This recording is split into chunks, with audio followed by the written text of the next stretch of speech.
Good morning. Today we'll continue with the fifth unit. Today we'll discuss about the next concepts, that is DFM. The quality function deployment, it is method by which great deal of information about particular design can be assimilated on one page and one chart to enable designer to make important comparison and have great understand of total systems. Making use of symbols to represent attributes and to display whole pictures of particular onto one piece of paper. Brief history of QFD, if you look at, it is originated by Mitsubishi Kobe Shipyard in 1972 and it is developed by Toyota and its suppliers and is expanded to other Japanese manufacturers. Basically in the consumer electronics, home appliances, clothing, integrated circuits, apartment layout lining. It is adopted later by the Ford and General Motors in the 1980s. Basically which involve the products such as the digital equipment, Hewlett Packard, AT&T and ITT.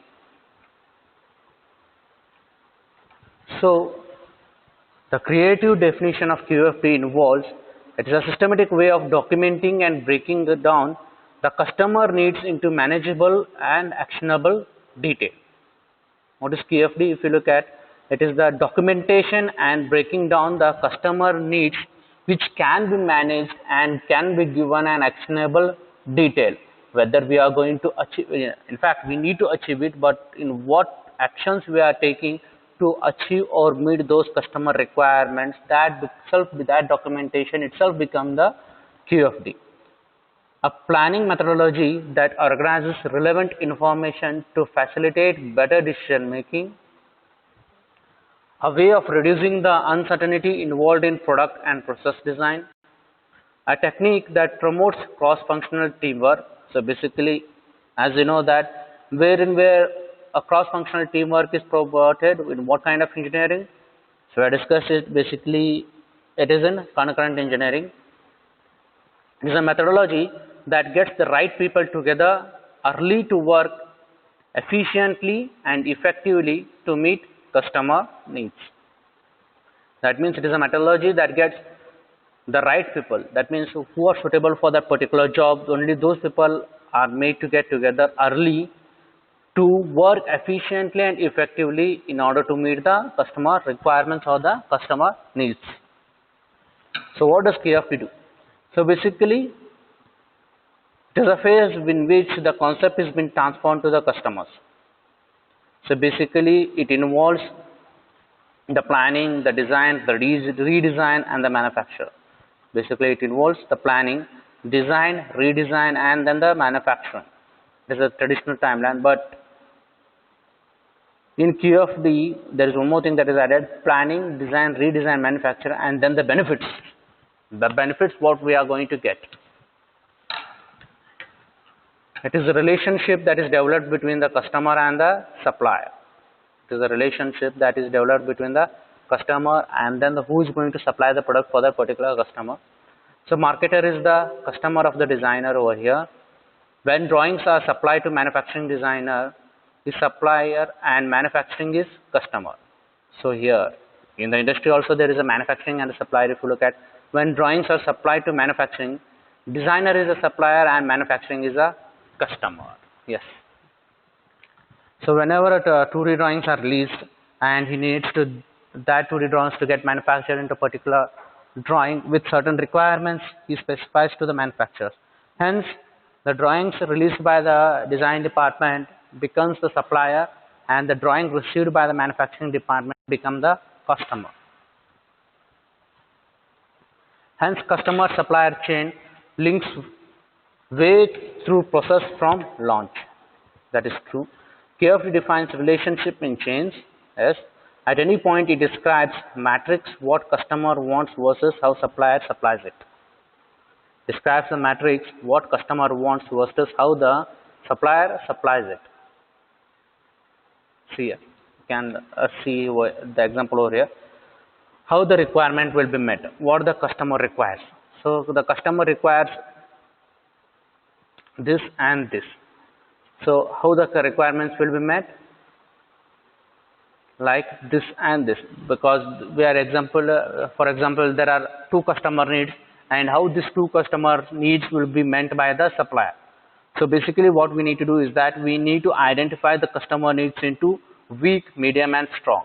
So that is highlighted over here. The weak need is represented by a triangle over here, and the medium need is represented by a circle over here, and the strong need is represented by two concentric circles over here, which is shown over here. So then what we can do is that I can identify this customer needs depending upon the weak, medium and strong, and highlight it in the matrix over here. So weak need is highlighted by the triangle, the medium need is highlighted by the circle, and the strong need is highlighted by the concentric circle. So first the supplier must meet the strong need, and then the weak need, and then the medium need over here. So example of a car requirement, now I can say. So list one, the first customer requirements, that is the car must be low capital cost, and it must be good handling in wet or icy weather, and long service integration must be required. That means it must be long duration, the car must have the long life, or very low internal noise level. So the noise reduction must be very high, because the customer wants the noise level to be very low inside the cabin of the car. Now then, the list two, that is the supplier specifications. That means standard engine and suspension design. Okay, front wheel drive, it is a front wheel drive. Need technology, oil filter material and oil cooler.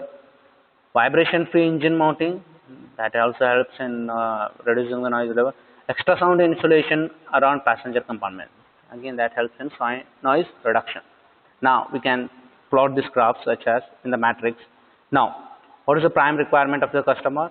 The prime requirement of the customer is in that the low capital cost, good handling, long interval, all these customer requirements we are going to plot it over on the here, and then all the specifications we are going to plot it over here. How the specifications will address each of the customer requirements, either it is addressing strongly, or it is addressing weakly, or it is addressing mediumly. For each of the requirements we'll just find it out. So standard engine. So standard engine, what happens to the, which it addresses? For the low cost, yes, it addresses strongly, hence we have used the double concentric circles. Good handling, the standard engine doesn't play any role in good handling. Long service interval, yes, standard engine will help somewhat for the long servicing interval, because it will not break up with a very quick succession of time. If you are using a standard engine, then the serviceability or the mean time between failure will be long. Hence we will just highlight it by the medium. And low internal noise, standard engine and internal noise are nowhere related, hence we have used for the standard engine with respect to the low internal noise, nothing we have filled. And coming back to the second, suppliers with respect to the customer requirements, supply specification with respect to the customer requirements, that is the front wheel drive. Front wheel drive, low capital cost, it affects marginally, hence it is a weak, we are represented by a triangle. Good handling, yes, if it is a front wheel drive, the handling will be very good, hence for good handling for the front wheel drive we have represented by double concentric circles. And long service interval, front wheel drive doesn't have any effect. Low internal noise, again front wheel drive will not have any effect over here. So these two are left blank. Now then, new oil filter and new oil technology for oil filter material and oil cooler. So then, for this is going to help in low capital cost? No. Good handling? No. Long service intervality? Yes. If you use the new filter oil technology, then obviously the service time will be, the duration between the consecutive services will be more. Hence, it is strongly addressing this customer requirement. Hence, we are using double concentric circle over here. And with respect to the low internal noise, it is not going to have any effect. Hence, we are leaving it blank. Then, vibration free engine. If you look at the vibration free engine, and for the low capital cost, it is not addressing the issue. Good handling, no, it is not addressing the issue. Long service interval, it is addressing a little bit, hence we are using a weak symbol over here, that is the triangle. And low internal noise, if the engine is vibration free, then it is sure that in the cabin of the car will be having low internal noise, hence it is addressing that customer requirement very strongly, hence we are using a double concentric circles over here. Then extra sound insulation, look at the extra sound insulation for the low capital cost. Now it is not going to address anything. For good handling, again it is no. That's why these two blanks are these two blocks are left open or it is not filled. And then for the long servicing interval, again it is not going to address anything with respect to the extra sound insulation, hence they are left it blank itself. Then extra sound insulation with respect to low internal noise, if the cabins are extra insulated with respect to the custom inside the cabin, the customer may feel that there is no internal noise, hence the internal noise is obviously being reduced, and that is what it is felt by the customer. Hence that extra sound insulation, that is the supply specification, is directly addressing the customer requirement of low internal noise, hence we are using double concentric circles over here.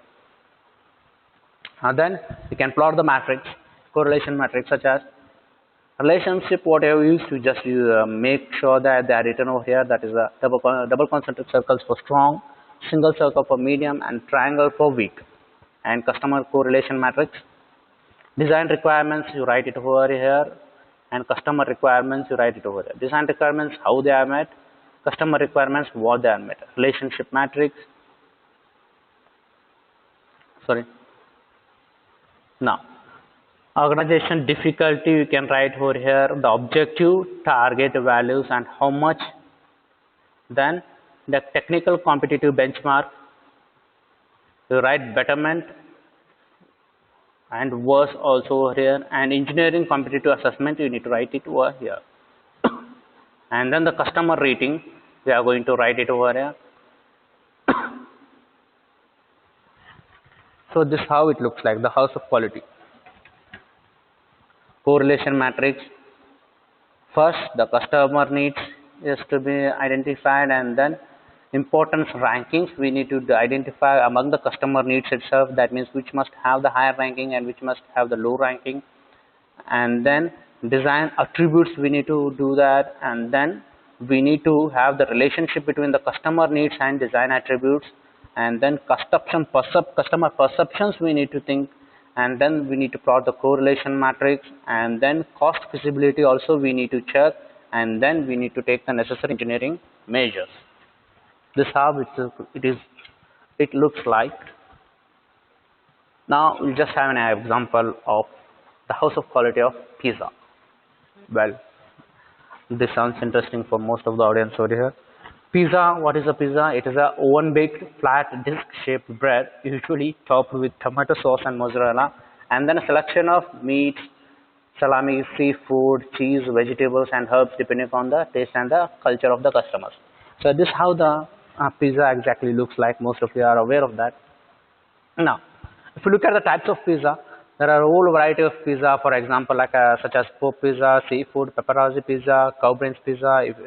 These are not available in Domino's, but these are generally a type of pizza which are available internationally. Cow brains pizza, pili cheesecake pizza, cheese pizza, Mexican, extra cheese, Thai pizza, grilled California pizza pie, caramelized onion, silicium. And the 7 steps of developing HOQ. That means there are 7 steps of developing house of quality, and the first step we have discussed already, the identifying the customer wants. So what does the customer wants from a pizza house?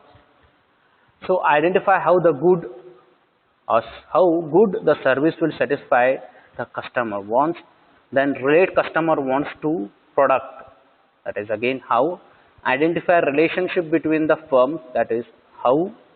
Develop importance ratings, evaluate competing products, again you need to evaluate the competing products, determine the desirable technical attributes, your performance and the competitor performance against these attributes.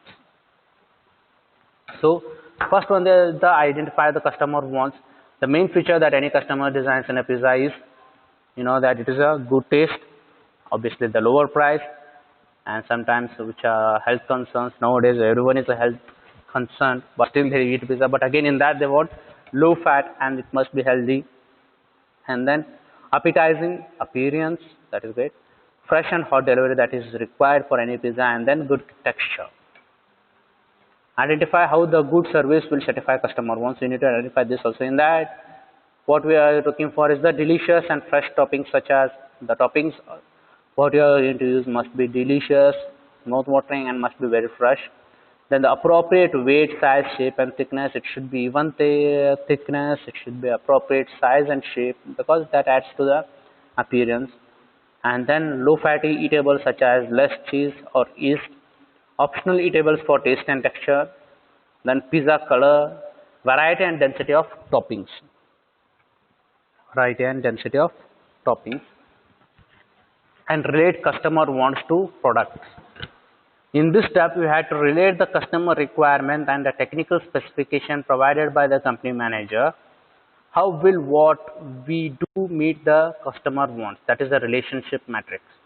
Rating for high, medium, and low relationship has been shown in this diagram. And then identify relationship between the firms. How? This is basically the roof of the house. This includes the relationship between the things we can do. It gives the relationship between among the company's house. Develop importance ratings. So you need to develop the important ratings, such as for good texture, how much? It is 1. For fresh and hot delivery, it is 2. For appetizing appearance, it is 3. For low fat and healthy, it is 4. For low price, it is 5. And obviously for the good taste, it has to be high, that is 6. Then evaluate competing products. So the competing products, we just name it as a company Alpha, company Beta, and company Charlie, because we not taking any names over here. So customer wants, so just comparing, this is an example.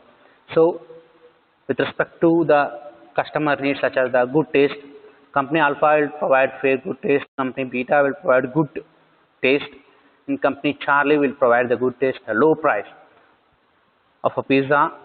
That is the customer need. The company Alpha will be good, that it is provide the pizza with the low price itself. Company Beta is slightly higher on price compared to Alpha and Beta.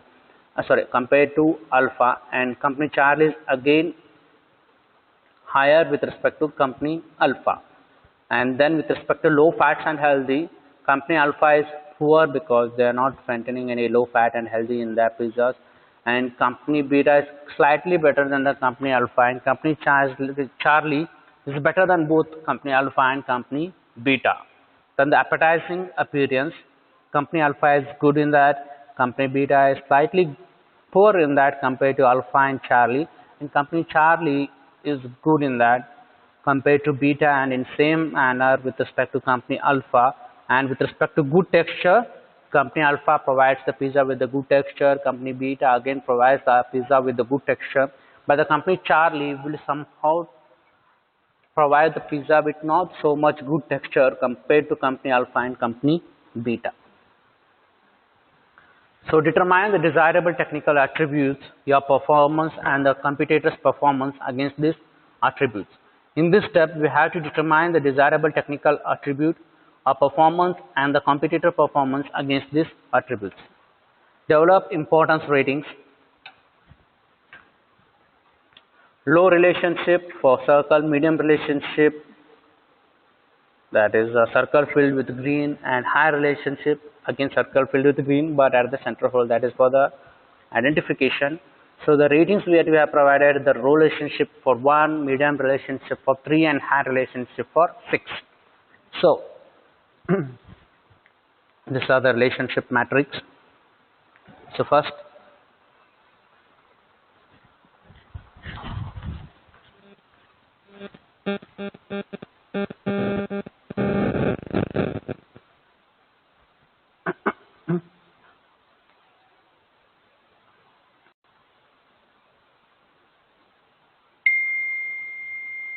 now if you look at the customer importance ratings, develop important ratings. If you look at the Appetizing appearance we are given as 3. Fresh and hot delivery, you remember we are given 2. Low fats and healthy we are given 4. Good texture we have given 1. Low price we are given 5. And good taste, that is important, we are given 6. And if you look at the on the column side, we have made pizza color, appearance, weight, shape, size, thickness, low fat eatables, optional eatables, delicious and fresh toppings, density of toppings. So for pizza color, what is required? The texture is required, hence it is mediumly related, hence we are marked with medium relationship. For appearance, weight, shape, size, thickness, what is required? Thickness is required, that is of higher relationship, and appetizing appearance is of medium relation, hence medium importance, hence we are given by the medium relationship. And then for low fatty eatables, obviously low fats and healthies are required, hence those are the high importance, hence we are marked with a circle filled with center white dot.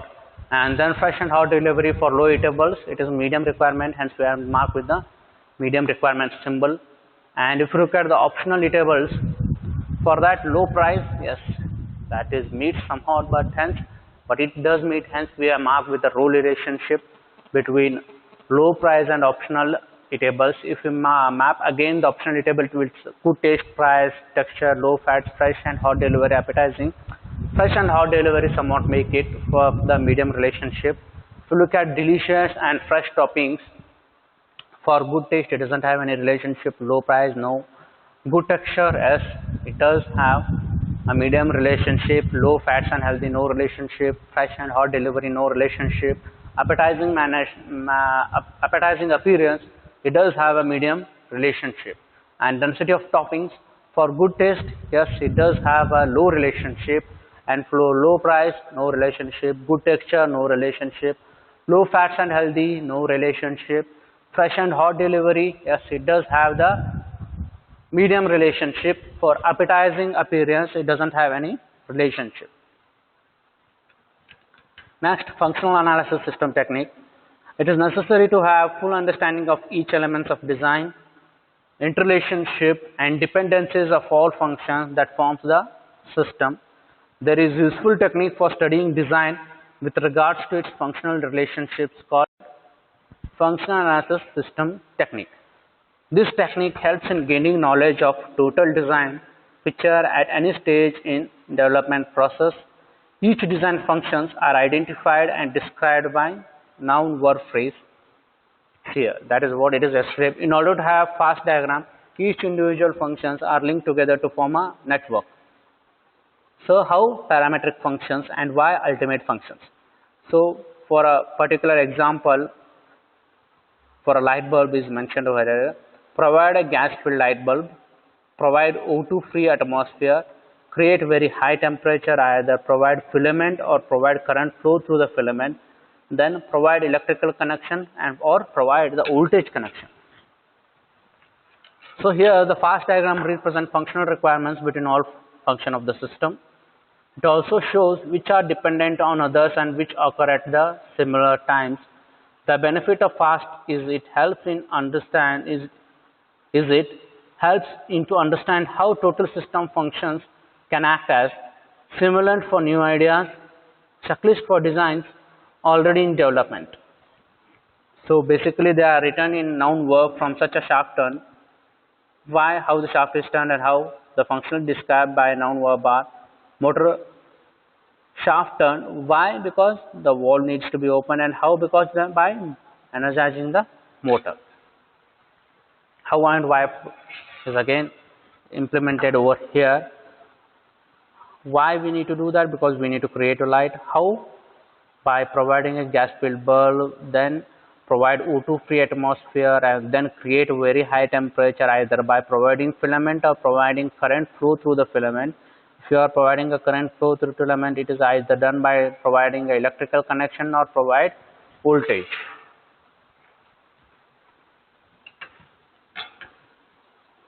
So the critical part again is highlighted, like provide voltage and provide current flow to the filament, create very high temperature, and then create the light. Function diagram. So it is the heart of the process called critical parameter management. It comprises of box representing noun verb function, list of input parameters, response to major functions, and failure modes associated with it. So how the function, the critical parameters will be input, and also the noise factors will be the input, for which there will be a failure modes, which is the height of the failure modes or is represented by the latitudes.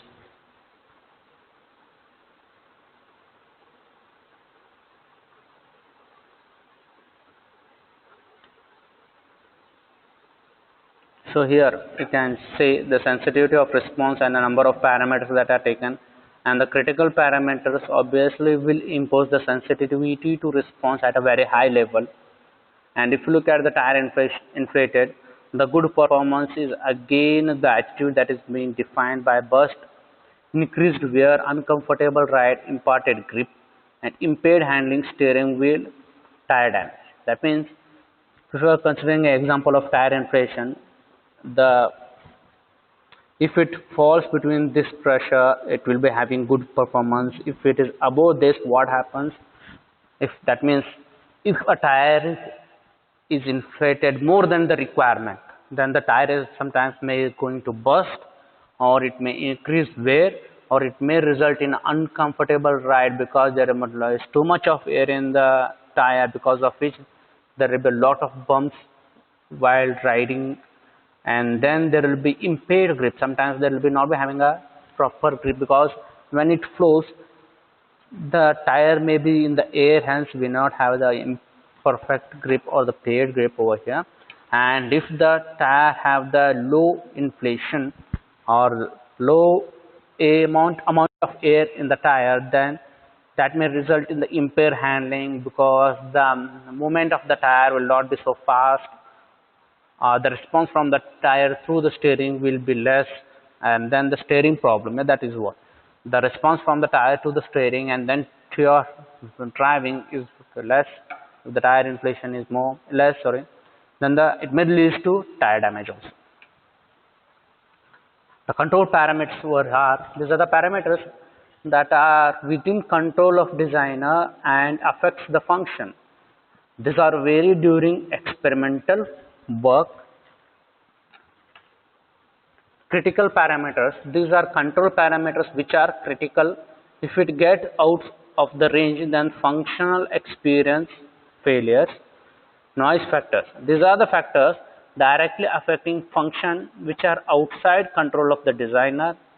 Response, these are outputs from function which are measurable. Failure modes, it occurs when a response from function exceeds the limit expected from the designer. Latitude, this is the full range of response as described by the modes. It is satisfactory working range of the function. That we have discussed by an example of a tire inflation. So basically these are some of the things that we need to consider, and these are the simple parameters. And then what is value? What is value? The minimum money which has to be expended in purchasing or manufacturing a product to create appropriate use of esteem factors.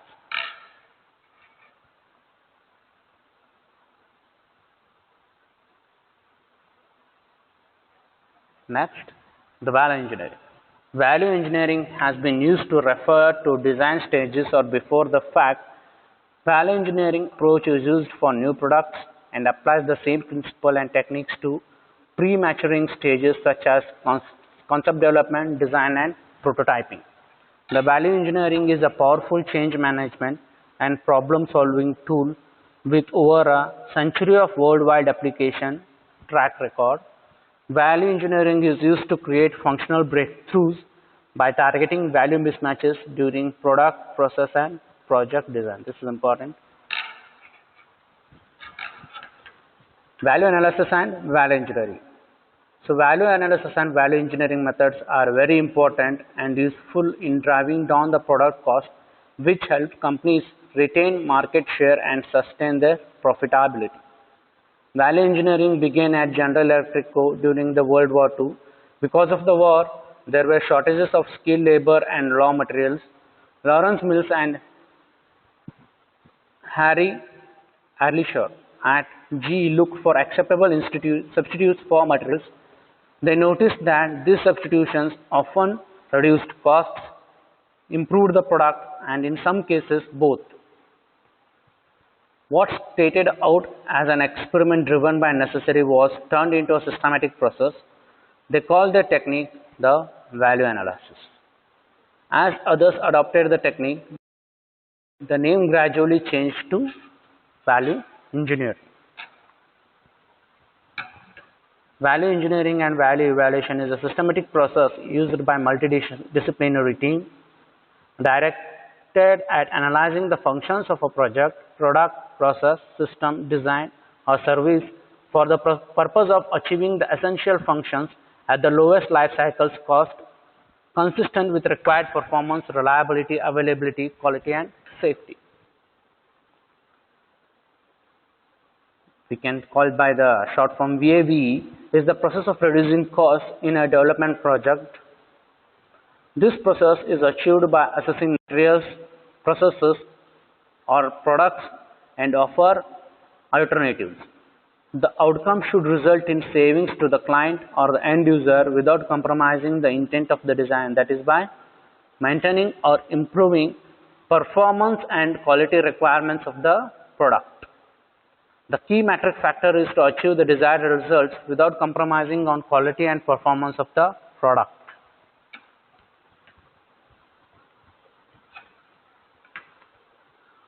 Projects that use the value engineering in the early development or conceptual stages are generally more successful due to common understanding of the objectives, deliverables, and requirements.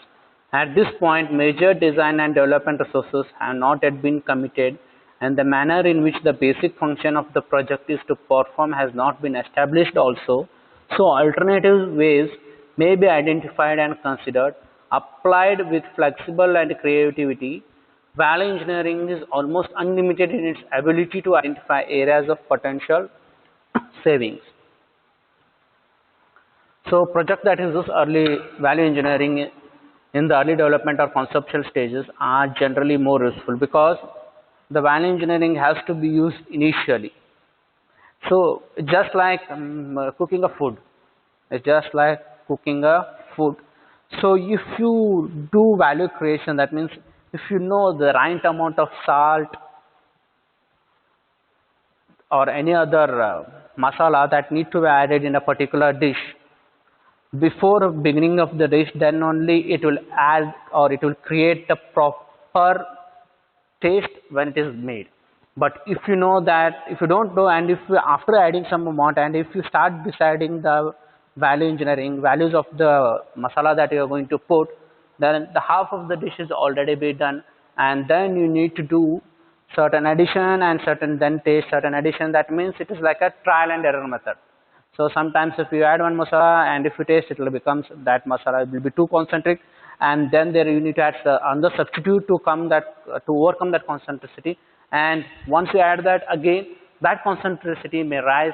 That concentricity of that taste may rise. Again, you use one more masala to reduce that. So in doing that thing, what happens is the value of that particular dish is lost. Hence, at the end, what you are going to get, at the end, the dish may not taste as what we want. Hence, if you decide properly what sort of masalas in what proportions it has to be added to make that particular dish well in advance, then it creates or it adds more value to the particular dish, and also it will result in less time and also without much alterations. Similarly, that holds good for the any product also, or manufacturing or assembly, or for entire production unit. What is that? Is that if you add value engineering at the initially itself, initially what we will be doing will not be doing any production of that particular part or any testing of that particular part. In the initial phase of the product, we have learned through the several units of this PLCM that In the initial stage will be the design stage, and nothing has been put and finalized. All the changes will be made in the design only. And we also discussed that when a lot of changes are made in the design phase only, then the cost incurred in building that particular product is less. Hence, if the value engineering is added initially in the design phase itself, then it will help in company not only to save the cost, but also it will help the company to release the product as early as possible to the market with less modifications. An important aspect of value engineering lies in its ability to respond with timeliness, flexibility, and creativity. It can be used for new or existing programs, all phases of a project, and for organizational process. Value engineering can be used to improve quality, achieve lower cost, assure compliance, improve efficiency, build teamwork, and reduce risks. A typical value exercises could reduce the total cost of a product by 40%. The typical elements of VAVE exercise are as follows. The first, the information. Understand the current state of the project and constraints or the requirements. And then the functional analysis, what I can do is that understand the project from a functional perspective. What must the project do rather than how the project is currently conceived. The function describes what something does, and functional analysis is the process where the team reviews the project functions to determine those that could be improved. Functional analysis can be enhanced through the use of a graphical mapping tool known as the functional analysis system technique, that is the FAST. FAST applies intuitive logic to test functions, create a common language for a team, and test the validity of the functions in the project. Then creative. Basically what we do over here is that generate a quantity of ideas related to other ways to perform the function. That means we need to give a lot of options in carrying out that particular functions. So to create a lot of options, you must be creative in your ways of thinking. Then the evaluation. So in evaluation, what you are going to do, you are going to reduce the quantity of ideas that have been identified to a shorter list of ideas with the greatest potential to improve the project and meet the value engineering study objective. So basically in evaluation, what we are going to do is that we are going to filter the whole lot of ideas that are generated to the ideas which will have a direct impact on the value engineering study objective. Development. Further analyze and develop the short list of the ideas and develop those with merit into value alternatives. And after sorting out or after evaluation, what we are going to do is that we are going to develop the further ideas by analyzing the short listing of the ideas which have the potential to add merit into the value alternatives. Then presentation phase or the implementation. Present value alternatives to management team and other project stakeholders or decision makers. So after you have done, you need to present it to your higher authority to decide which one they feel that is good for the particular product. So this is how it looks like. Pre-study preparation, that is driven by the customer.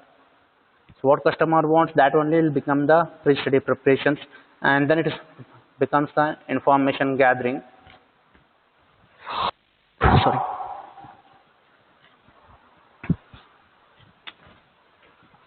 Information gathering, ABC analysis and functional analysis, creative idea generation, all this happens over here, and then it is passed to so whenever the customer requirements are taken, that will become the pre-study information, and that will pass into the information gathering, and then from that information the new ideas are generated depending upon the functional analysis and different kind of analysis, and that will become the evaluation selection of solution through Pug matrix. And then after that the design verification is done, and after estimation of the improvement, that is the cost analysis is done, and decision whether to accept, or to, again, there is certain bit of modification that is required, or certain thinking that must be ignored, or certain bit of unfulfillment can be fulfilled by certain iterative process. So in that sense, then the final decision is taken as no, and then all out of situations starting from the creative ideas and evaluation selection of solution matrix to pug matrix is done. If it is not, if the manager level higher authority feels that the whatever the design that has been verified is true with respect to cost and everything, they will say yes, and then the final report and recommendations are made, and again it is transferred to the customer.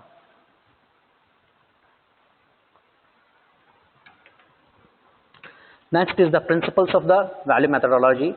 The principles of value engineering is implemented through a systematic rational process consisting of a series of techniques.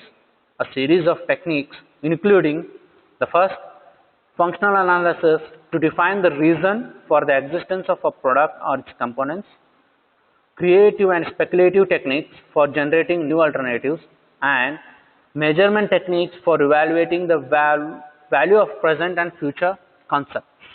This is very important, that the measurement techniques for evaluating the value of present as well as the future concepts, because if you only evaluate for the present concepts, at the time of the release of your product, the product will become the past concept. Hence, we always be futuristic with respect to the measurement techniques of evaluation. Next, value analysis is based on the fundamental principle that the customer is always looking for the best product at less cost. That is there. Value is the connection between customer satisfaction and the price. So that is always there, because the value of the particular product is always the relation or the connection between the customer satisfaction and at what price it is delivered. That means if we get a good price, and always the profit is earned from the particular product, hence it is a win-win situation from both the manufacturer as well as the customer, because the customer is also satisfied and the manufacturer is also getting his profit margin through the sale of that particular product. So value then is an essential parameter for improving a process by reducing costs while always maintaining or increasing client satisfaction. Principles of the value methodology. This method analyzes a process not as a collection of people or actions which contribute to product realization, but as a collection of functions which needs to be satisfied by a process with the goal of responding to the needs of the customers. Phase 1, selection phase. To make a value analysis, a study group of 4 to 6 persons is formed. That is the selection phase, in which to make a value analysis, a study group of 4 to 6 persons is formed. More number of members complicates matters, degenerates discussions, and delays discussions. That is there. If we involve more number of people for any discussion, it leads to complications, disagreements, discussions, unnecessary discussion, and always delay in making the decisions, because there will always the disagreements, discussions, whole lot of discussions on the disagreements, inferiority, superiority complexes. This all comes into picture, and because of which the decision made will be delayed. The team must be interdisciplinary. That is important, because if you are using the same people from the same field, then the idea generated will be unidirectional, or it will be almost same. Hence, the team must be interdisciplinary, incorporating a balance of different backgrounds, viewpoints, and departments. Yes, it must be a mixture of all those things. The members should be from equivalent levels in the organization hierarchy to minimize peer pressure and politics. That is true. Whatever I told, to avoid inferiority and superiority complex between the people, the members chosen must be of equivalent levels in the organization hierarchy to minimize the peer pressure and politics. At times, because if you choose the people from the same hierarchy, then each will be having the same respect, so that while making the decision, each decision of the different department people will be respected. If you choose one from a super high hierarchy level and one in another person from different department of low hierarchy level, then it is always become a difficult for a people who is chosen from a low hierarchy to put his point and to convince him. Even though his point is correct, because of the superiority complex, the people who belong to the higher hierarchy may not have to take his point. And hence, because of that dilemma, the proper output of this particular value methodology is not obtained. Hence, it is always, we need to make sure that the members should be from equivalent levels in the organization hierarchy to minimize peer pressure and politics. At times, it is helpful to have a decision maker on the team to gain commitment for the implementation of the value engineering results. So, there must be always a decision makers to decide whether some things are correct, some things are bad. One or more members of the team must be well versed with the value engineering process, or else an outside facilitator can be introduced in the team. So if you are making a group of members, so at least one or two members must be knowing what value engineering is and how it works. If no one in the team member knows what value engineering is, then they not completely make justification to this value methodology. Hence, we need to make sure that at least one or two members must have at least adequate knowledge of this value methodology. If not, then what we need to do is that we need to take help of outside facilitator who can take certain value engineering methodology properly in that particular organization, consisting of particular group members from different department with same hierarchy levels. One of the members should be an expert on the subject matter.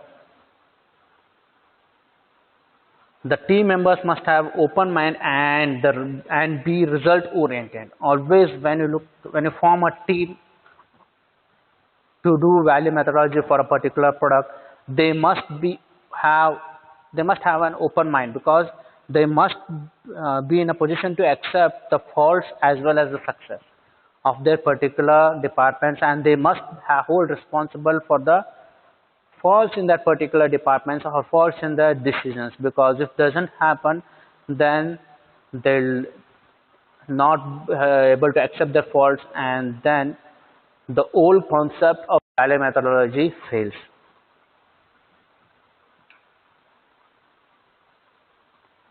The principle of value methodology. Then we select the item to be studied. After doing all these things, we are going to select what item we need to study.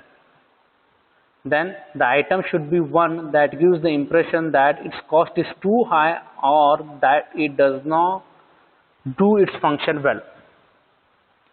So next is the item chosen must feel that the cost for that particular item is too high, so that we need to reduce the cost of that product, or else it is not doing its function very properly. Hence, we need to take certain steps to improve the function of that particular product. And then solve the problem. The need should be real and be supported by the management. And then you try to focus to solve the particular problem of either cost is high or with respect to the functional requirement that is not meeting the desired function. We need to try to solve the problem, and the selected item should have a good probability of success and implementation. So it should select a product which is existing, not the product which is not existing. That means have credible objectives. Always have credible objectives. Don't put objectives which are not achievable at all. So always put an objectives which can be achieved. Be important to people in the area being studied. Always be important to the people in which you are being studied.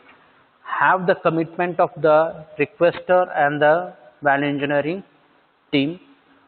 Have receptivity in the organization. For effective implementation, the sponsor or decision maker must be receptive to change.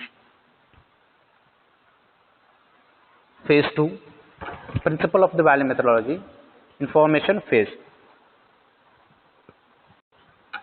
In the information phase, the main function and the secondary function of the items are studied.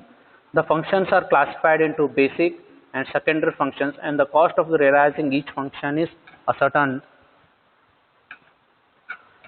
Accurate marginal cost data is needed because VA aims to reduce cost. However, apportioning overheads is difficult. Generally, these are excluded from VA exercises. The first action of the group should be to go to gather all information about the item, identify and define the components, understand them and their characteristics, ask the best specialist of the field, not the person most accessible, get a detail of costs, that is very important, collect drawings, specifications, all the written data on the item. Don't be satisfied with the verbal information. It's better to collect too much information than collect too little. The attitude of the value analyst should be critical, aggressive, non-conformist, never satisfied with what she or he receives for the money given. And lastly, he must challenge traditional assumptions. He must challenge the traditional assumptions. So we'll continue the remaining part and we'll conclude the 5th unit in the next class.